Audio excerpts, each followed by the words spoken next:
So you have probably seen in since yesterday, really, a lot of talk about Ukraine, and quite rightly so. It does look like that they are going to, or at least started the offensive now in southern Ukraine to take back Kherson, which is one of the first cities, and really one of the only cities Russia has successfully actually captured, and of course, quite an important crossing point across the Dnieper River. So if the Ukrainians can actually take that back, then essentially they would set back the Russian war effort by almost back to zero. And, it's not like they were having, shall we say, any high scoring moments anyway in this war so far. But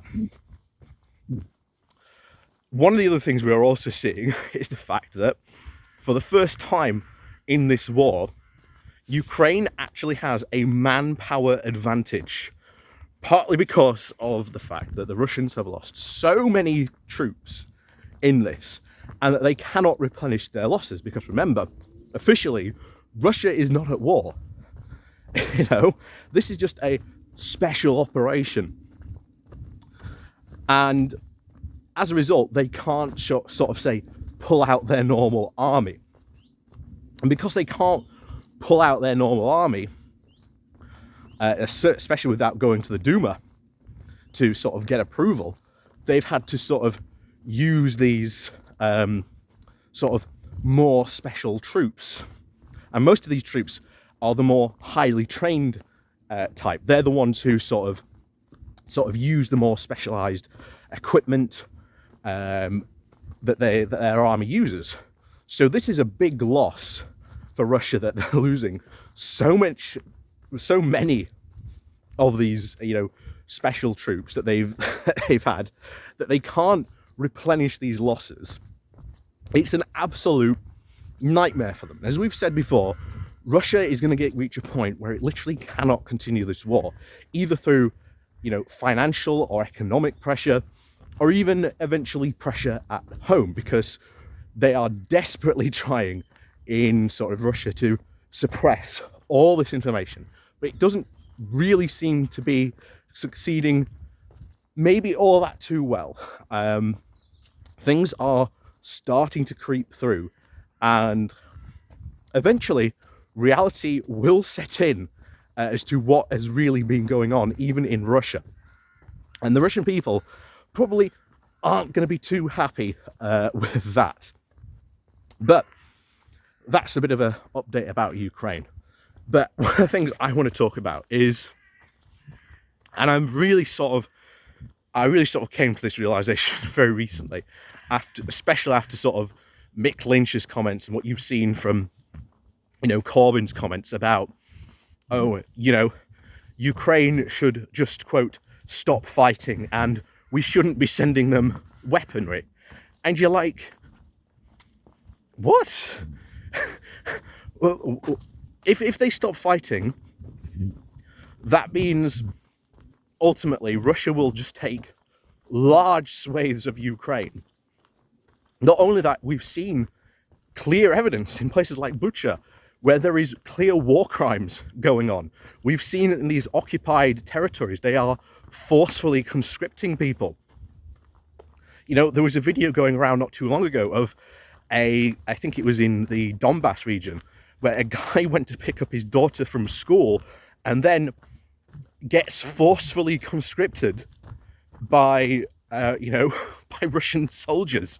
This is not going well for them.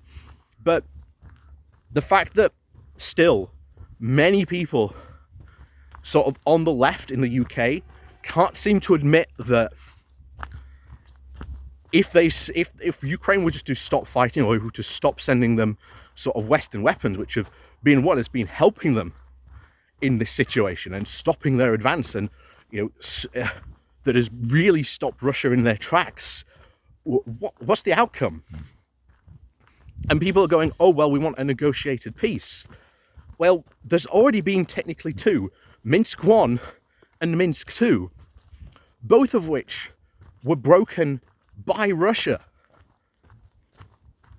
So What guarantee do you have that if, let's say, they did a Minsk 3, where Putin took, you know, the Donbass region and Luhansk region, and then also decided, well, I'm also going to take, you know,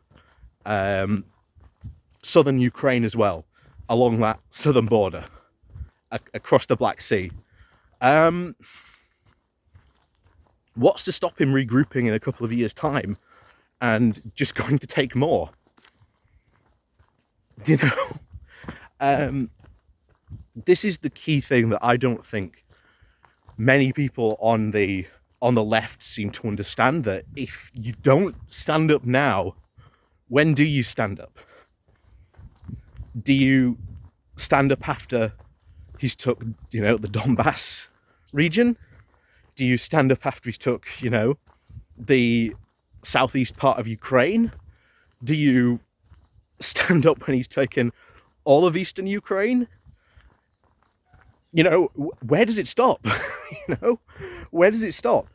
And it sort of shocks me that there are still people on the left who seem to reject the reality of what's going on the ground, and are falling for absolute conspiracy theories, as well as in some cases, as we saw with Mick Lynch not too long ago, falling for straight up Putin propaganda, which, as we've said before, is very worrying. And, you know, if you like Mick Lynch and his takes on the RMT, fair enough, fine, I do as well. But I'm sorry, his comments on, certainly on Ukraine, are ridiculous, and amount to pro-Putin propaganda at the end of the day.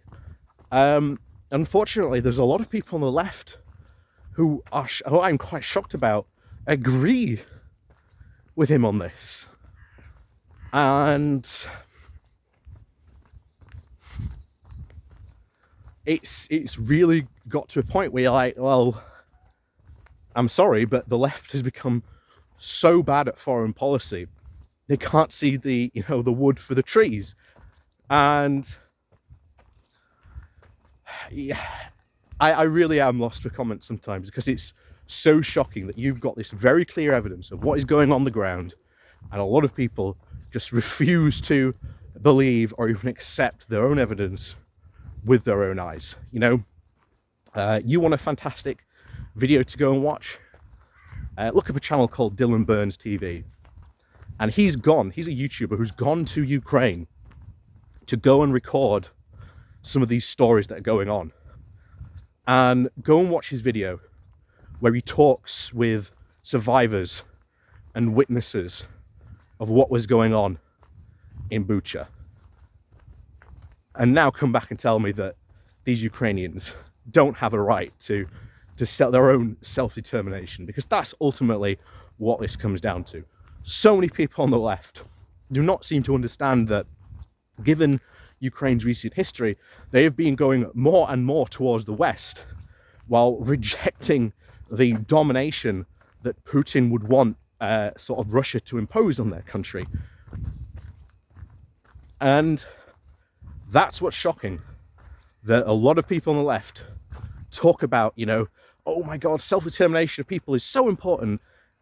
But for some people, when it comes to Ukrainians, that's just a step too far. And that's weird and shocking beyond belief. But as always, thank you very much for watching. And of course, we'll see you all next time.